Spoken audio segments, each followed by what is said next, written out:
Hello to all. तो आज हम देखेंगे एम्स रायपुर का जो क्वेश्चन पेपर हम सॉल्व कर रहे हैं उसका part 3 and the last part number 3।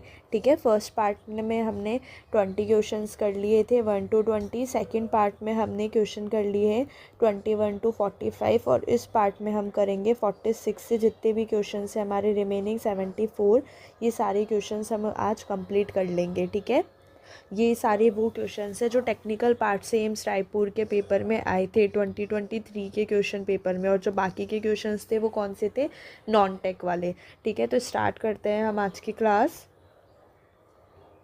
From question number 46। Question number 46 क्या बोल रहा है, which view is preferable for accurately assessing the joint space in the knee. घुटने में संयुक्त स्थान का सटीक आकलन करने के लिए कौन सा दृश्य बेहतर है। क्या बोल रहा है क्वेश्चन कि जॉइंट स्पेस के अच्छे से स्टडी करने के लिए इनमें से कौन सा व्यू हम प्रिफर करेंगे। तो क्या हो जाएगा आंसर इसका, कौन सा view, lateral view, AP view, sunrise और मर्चेंट व्यू, या फिर ऑब्लिक व्यू। ठीक है, तो लैटरल व्यू हम कब करते हैं, लैटरल व्यू हम करते हैं patellar alignment and tibial plateau देखने के लिए, मतलब एक स्पेसिफिक के लिए। ठीक है, एपी व्यू जो होगा, एपी व्यू हम प्रेफर करते हैं for assessing joint space in the नी। तो इसका आंसर क्या हो जाएगा, ऑप्शन नंबर बी। बात करूँ मैं बचे हुए दो ऑप्शन की, तो सनराइज और मर्चेंट व्यू किस लिए हो जाएगा, it's is useful for assessing patello femoral joint.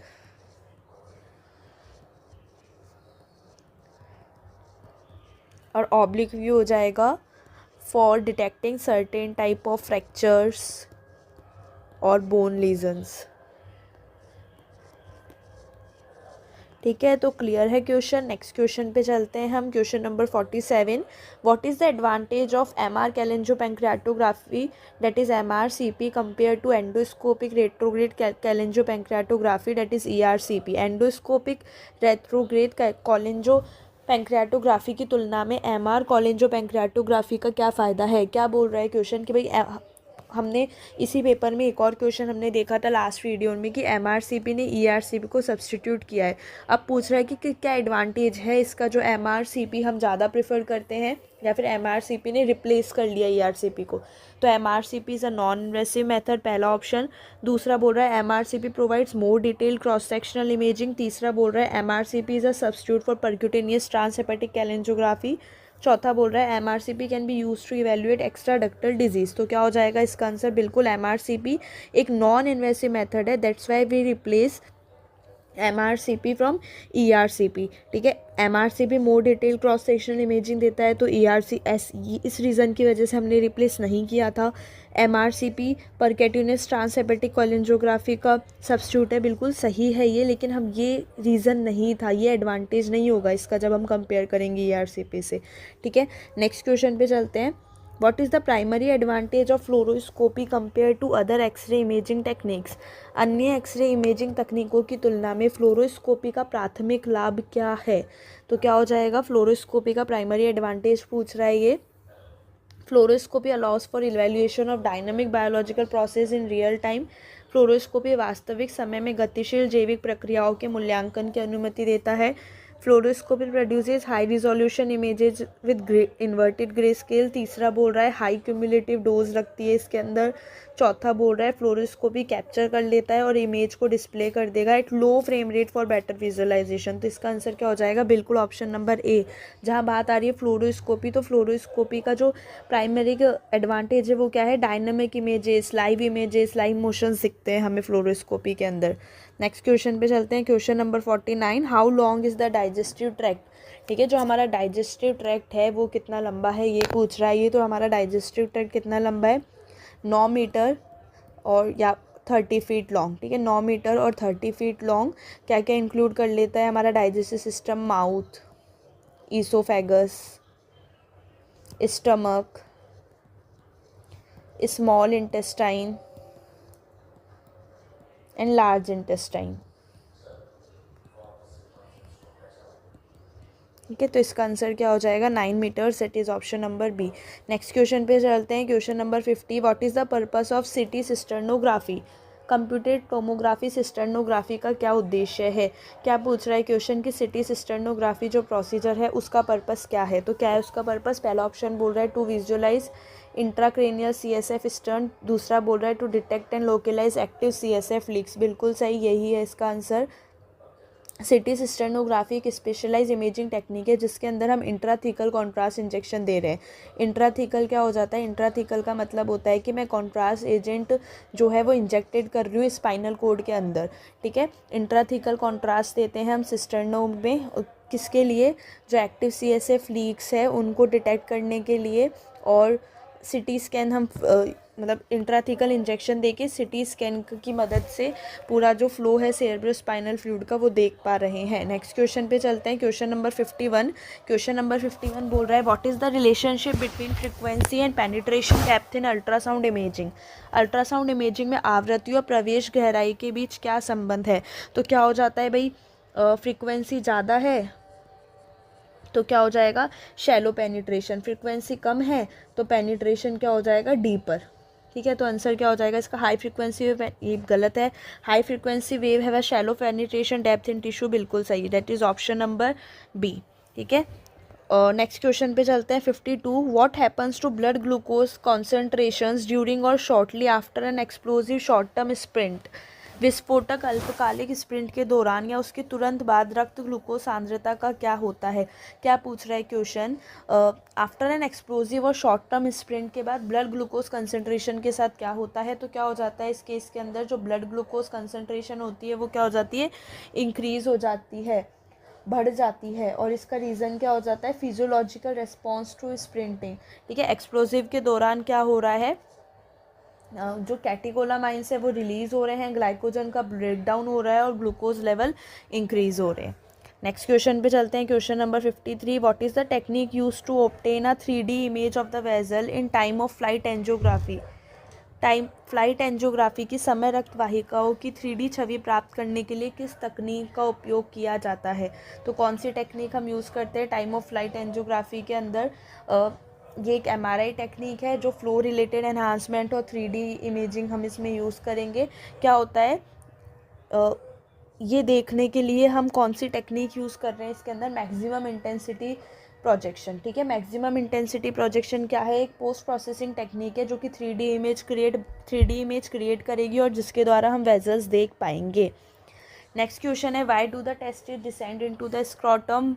वृषण अंडकोश में क्यों उतारे जाते हैं। क्या पूछ रहा है क्वेश्चन कि भाई अपन सबको पता है टेस्टिस जो होती है वो स्क्रॉटम में रहती है, क्यों रहती है, बिल्कुल बॉडी टेम्परेचर को रेगुलेट करने के लिए। तो कौन सा हो जाएगा आंसर इसका, ऑप्शन नंबर डी। और कितना टेम्परेचर रेगुलेट करती है, 2 से 2.5 degree Celsius lower than the normal body temperature, ठीक है। और अगर टेस्टिस स्क्रॉटम में डिसेंड नहीं होती है तो उस कंडीशन को हम क्या बोल देते हैं, क्रिप्टोर्किडिस। नेक्स्ट क्वेश्चन पे चलते हैं, question number 55, which of the following statement is true about the primary beam in radiographic exposure. Radiographic exposure में प्राथमिक बीम के बारे में निम्नलिखित में से कौन सा कथन सत्य है। क्या पूछ रहा है क्वेश्चन कि इनमें से रिगार्डिंग प्राइमरी बीम कौन सा स्टेटमेंट ट्रू है। पहला ऑप्शन क्या बोल रहा है, the primary beam is the radiation emitted by the patient during the X-ray procedure. प्राथमिक बीम एक्सरे प्रक्रिया के दौरान रोगी द्वारा उत्सर्जित विकिरण है, बिल्कुल नहीं। The primary beam has a lower fluence compare to secondary radiation. प्राथमिक बीम में द्वितीयक विकिरण की तुलना का कम प्रभाव होता है, नहीं, अपोजिट होता है। तीसरा बोल रहा है the primary beam is collimated to interact, ठीक है। जो प्राइमरी बीम है वो क्या होती है, कॉलीमेट कर देते हैं हम उसे इंटरैक्शन के लिए। मतलब क्या हो गया कि प्राइमरी बीम में रेडियोग्राफी के अंदर जो एक्सरे की बीम हो गई मैं उसको कॉलीमेट करूँगी। क्यों करूँगी कॉलीमेट, इमेज क्वालिटी इंप्रूव करने के लिए और रेडिएशन एक्सपोजर रिड्यूस करने के लिए। तो इसका आंसर क्या हो जाएगा, ऑप्शन नंबर सी। चौथा ऑप्शन क्या बोल रहा है, the primary beam is predominantly use. नहीं, ऐसा नहीं है कि एक्सट्रीमिटी रेडियोग्राफी में हम इसको प्रीडोमिनेटली यूज़ कर रहे हैं। नेक्स्ट क्वेश्चन पे चलते हैं, when is mobile X-ray equipment typically use. Mobile X-ray उपकरण का आमतौर पर उपयोग कब किया जाता है। तो कब करते हैं मोबाइल एक्सरे इक्विपमेंट का यूज़। पहला ऑप्शन देखते हैं, व्हेन कंडक्टिंग डेंटल एग्जामिनेशन, नहीं। When a patient can not be brought to a fix installation, बिल्कुल सही। जब हम पेशेंट को पेशेंट को एक्सरे रूम तक नहीं ला सकते। In this case we will prefer mobile X-ray equipment, मतलब ओटी वाले केसेस में हो गया, वार्ड पेशेंट्स, आईसीयू पेशेंट्स के लिए, ठीक है। Which type of digital radiography directly converts X-ray energy into electrical signal? किस प्रकार की डिजिटल रेडियोग्राफी सीधे एक्सरे ऊर्जा को विद्युत संकेतों में परिवर्तित करती है? बोल रहा है डायरेक्टली, तो डायरेक्टली तो बिल्कुल डायरेक्ट रेडियोग्राफी। नेक्स्ट क्वेश्चन पे चलते हैं। What is the defining feature of MD CT scanner? MD CT scanner मतलब multi detector computed tomography scanner. तो जो फीचर क्या होता है एमडी-सीटी स्कैनर का? क्या ये स्लिपरिंग गैनिट्री यूज़ करते हैं फॉर हेलिकल एक्वाइजेशन, या फिर ये they rotate the arc of detectors and x ray tube together? ये डिटेक्टर्स और एक्सरे ट्यूब को एक साथ रोटेट करेंगे, या फिर इनके पास एक डिटेक्टर अरे होता है consisting of multiple rows of detector? बिल्कुल सही है, ये ऑप्शन बिल्कुल सही है, नाम से ही पता पड़ रहा है। Multi detector computed tomography scanner मतलब इनके पास डिटेक्टर अरे है। डिटेक्टर अरे क्या होता है? जब बहुत सारे डिटेक्टर्स अरेंज होते हैं, multiple rows of detector is called. Next question है, in which of the following where problems may occur during the construction of the shielding? निम्नलिखित में से कौन सा स्थान नहीं है जहां परीक्षण के निर्माण के दौरान समस्या हो सकती है? इंग्लिश में बोल रहा है कि है और हिंदी में बोल रहा है नहीं है, तो हम हिंदी वाले को ही सही मानते हैं वैसे बेसिकली। तो कौन सा स्थान नहीं है? तो अपन बोलेंगे वेयर प्रॉब्लम्स में नॉट अगर during the construction of shielding. तो क्या हो जाएगा इसका answer? Penetration electric board, overlapping between wall shielding and Windows, या फिर overlapping between wall shielding sheets. मतलब कहाँ पे शील्डिंग के दौरान प्रॉब्लम नहीं आएगी? तो देखो पेनिट्रेशन क्या हो जाएगा? वो एरिया जहाँ पे हम पाइप, डक्ट या फिर कोई ऑब्जेक्ट पेनिट्रेट करेंगे शील्डिंग मटेरियल का, तो बिल्कुल ये तो अफेक्ट करेगा। इलेक्ट्रिक बोर्ड्स की अगर मैं बात करूँ तो इलेक्ट्रिक बोर्ड्स पे कोई अफेक्ट नहीं करेगा, ये टिपिकली चेंज नहीं करेगा शील्डिंग कंस्ट्रक्शन में, क्योंकि यूजुअली इंस्टॉल्ड होगा शील्डेड एरिया के अंदर, और हम इसे शील्डिंग रिक्वायरमेंट के अनुसार कंपैटिबल भी कर सकते हैं। तो इसका आंसर क्या हो जाएगा? Option number B. ओवरलैपिंग की अगर मैं बात करूँ वॉल शील्डिंग और विंडोज़ की, तो बिल्कुल अगर गैप्स हो इनमें ज़्यादा और इनएडिक्वेट ओवरलैप है मटेरियल और विंडो के बीच में, तो वो शील्डिंग वीक हो सकती है, ठीक है। वॉल शील्डिंग बीच के ओवरलैप को तो बिल्कुल, अगर ये भी इनएडिक्वेट गैप है तो जो अफेक्टिवनेस ऑफ द शील्डिंग है उसके साथ हमें कॉम्प्रोमाइज़ करना पड़ेगा।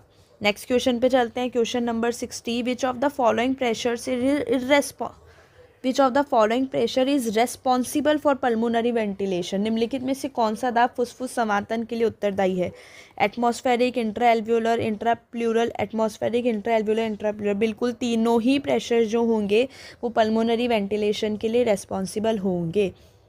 नेक्स्ट क्वेश्चन बोल रहा है, which type of MRI scan is more suited to measure fluid rather than soft tissues in the? ठीक है, तो क्वेश्चन पूछ रहा है कि कौन सा एमआरआई का स्कैन है जो कि फ्लूइड के लिए ज़्यादा प्रेफर करेगा सॉफ्ट टिश्यू के कंपैरिजन में? तो कौन सा हो जाएगा आंसर? तो इसका बेस्ट आंसर हो जाएगा T2 वेटेड एमआरआई। जो T2 वेटेड एमआरआई होती है वो ज़्यादा सूटेबल होगी फ्लूइड को मेज़र करने के लिए rather than soft tissue.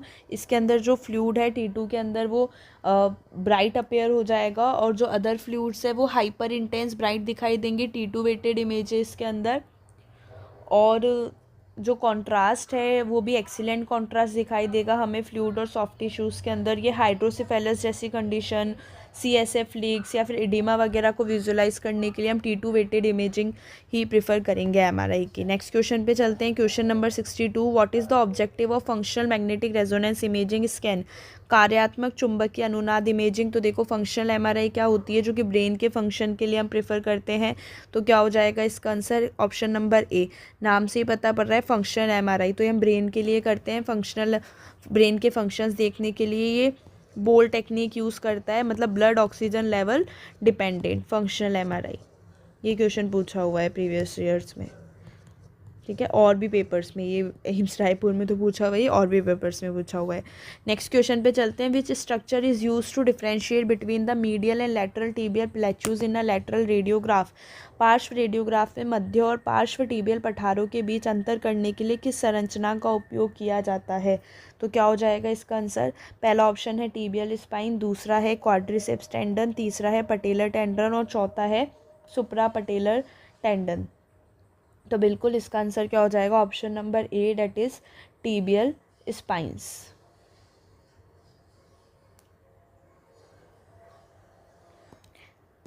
Next question पे चलते हैं। Question number 64, what is the purpose of using a micro introducer access kit in angiography procedure. भाई एंजियोग्राफी प्रोसीजर में जो आप micro introducer access kit use कर रहे हो उसका पर्पस क्या है?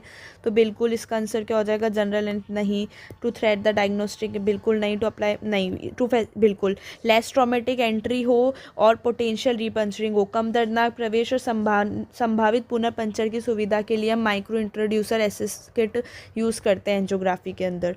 नेक्स्ट क्वेश्चन बोल रहा है what is the purpose of using multiple detector rows in CT image acquisition. जो मल्टीपल डिटेक्टर सोर्स हम यूज़ कर रहे हैं सिटी के अंदर, उसका क्या पर्पस है या उसका क्या उद्देश्य है? तो पहला ऑप्शन बोल रहा है to capture X-ray reflection profile, X-ray प्रतिबिंब प्रोफाइल पर कब्जा करने के लिए। टू बिल्कुल ऐसा नहीं है। To increase the resolution of the नहीं, डिटेक्टर के मल्टीपल रो से रिजोल्यूशन नहीं बढ़ती इमेज की। To rotate the X-ray tube and detector row, X-ray tube और डिटेक्टर रो को रोटेट करने के लिए हमें मल्टीपल डिटेक्टर्स की यूज़ नहीं है। टू ऑब्टेन अ लार्ज, बिल्कुल, to obtain a large number of views for rapid acquisition, ठीक है, इससे फास्टर स्कैनिंग हो रही है, कवरेज बढ़ रहा है और इमेज क्वालिटी इंप्रूव हो रही है। तो तेज़ी से अधिग्रहण के लिए बड़ी संख्या में विचार प्राप्त करने के लिए। नेक्स्ट क्वेश्चन बोल रहा है what measure should be taken to prevent unauthorise access and ensure appropriate protection in functioning X-ray room. अनाधिकृत पहुंच को रोकने और कार्यशील एक्सरे कक्षों में उचित सुरक्षा सुनिश्चित करने के लिए क्या उपयोग किए जाने चाहिए? पहला ऑप्शन है, क्वेश्चन समझ में आ गया क्या बोल रहा है कि भाई कौन से मेजर्स हमें अपनाने चाहिए, किसके लिए?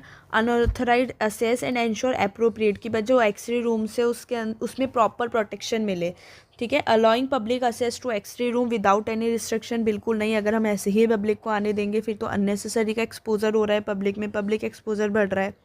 नेक्स्ट बोल रहा है accompanying visitor in controlled area and providing adequate information and instructions, नियंत्रित क्षेत्रों में आगंतुकों के साथ और पर्याप्त जानकारी और निर्देश प्रदान करना। तीसरा बोल रहा है restricting access to X-ray rooms only to members of the radiology staff, केवल रेडियोलॉजी स्टाफ के सदस्यों के लिए एक्सरे कक्षों तक पहुंच प्रतिबंधित रखना। चौथा बोल रहा है neglecting to provide any information और इंस्ट्रक्शन। देखो अगर कोई इन्फॉर्मेशन नहीं दोगे तो बिल्कुल वो आएंगे, हमें उनको समझाना चाहिए कि भाई अगर आप आओगे तो आप रेडिएशन से एक्सपोज हो सकते हो। तो इसका आंसर क्या हो जाएगा? नियंत्रित क्षेत्रों में आगंतुकों के साथ और पर्याप्त जानकारी और निर्देश प्रदान करना। नेक्स्ट क्या बोल रहा है कि भाई एक्सरे रूम्स के अंदर केवल रेडियोलॉजी स्टाफ के सदस्यों के लिए एक्सरे, मतलब सिर्फ स्टाफ को ही रोक देंगे तो फिर एक्सरे कौन करेगा ना।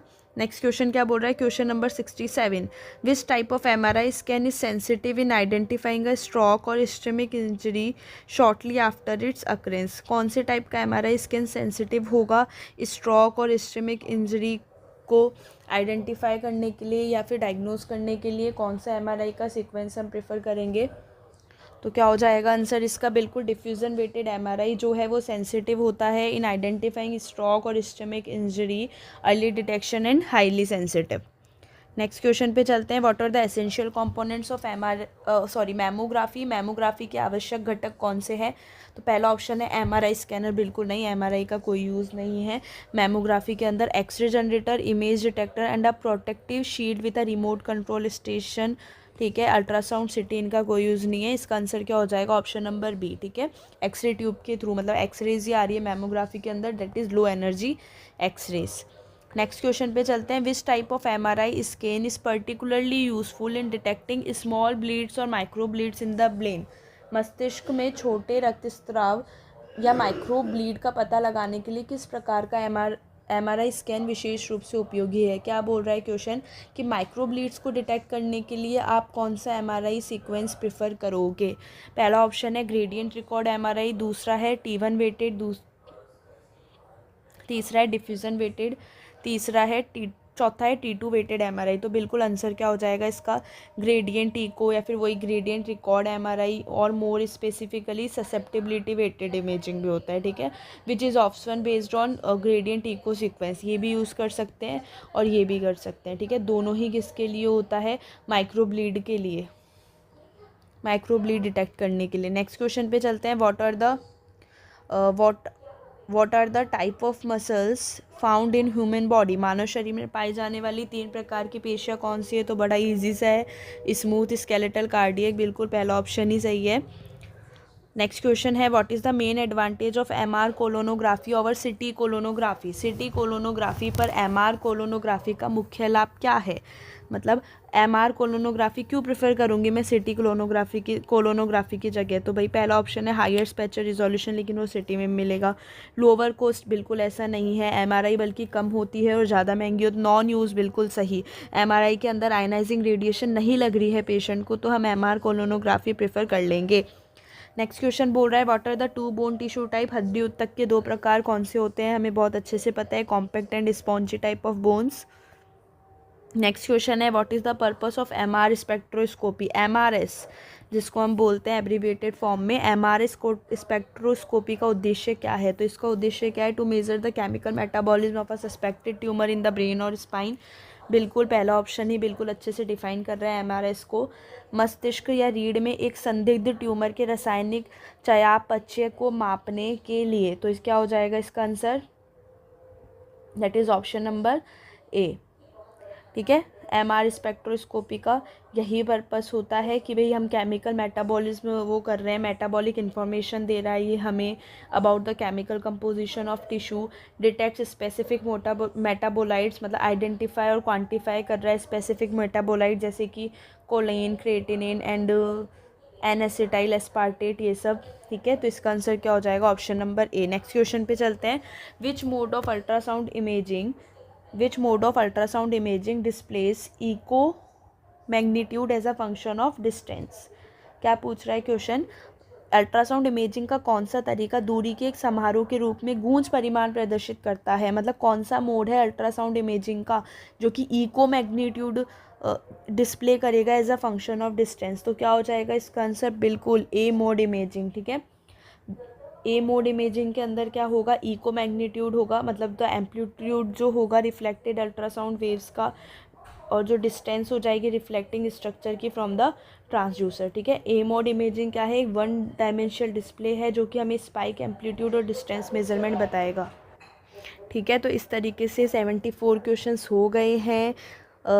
3 वीडियो में हमने पार्ट 1, पार्ट 2, पार्ट 3 डाला है मैंने। ठीक है, पार्ट 1, पार्ट 2, पार्ट 3, और तीनों पार्ट के अंदर जो टोटल 74 क्वेश्चंस आए थे। ठीक है, 74 क्वेश्चंस आए थे अपने टेक्निकल पार्ट के, जो प्रोफेशनल पार्ट के एम्स रायपुर के अंदर, वो हम 74 क्वेश्चंस सॉल्व कर चुके हैं। ठीक है, तो अब नेक्स्ट जो वीडियो आएगी उसके अंदर फिर हम किसी प्रीवियस ईयर का, किसी दूसरे एम्स का, या फिर रेलवे का, या कोई भी पर्टिकुलर एग्ज़ाम का क्वेश्चन पेपर हम सॉल्व करेंगे। आप चाहो तो सजेस्ट भी कर सकते हो कमेंट सेक्शन में। Okay, thank you so much. I hope you like the video and it will be beneficial to all of you.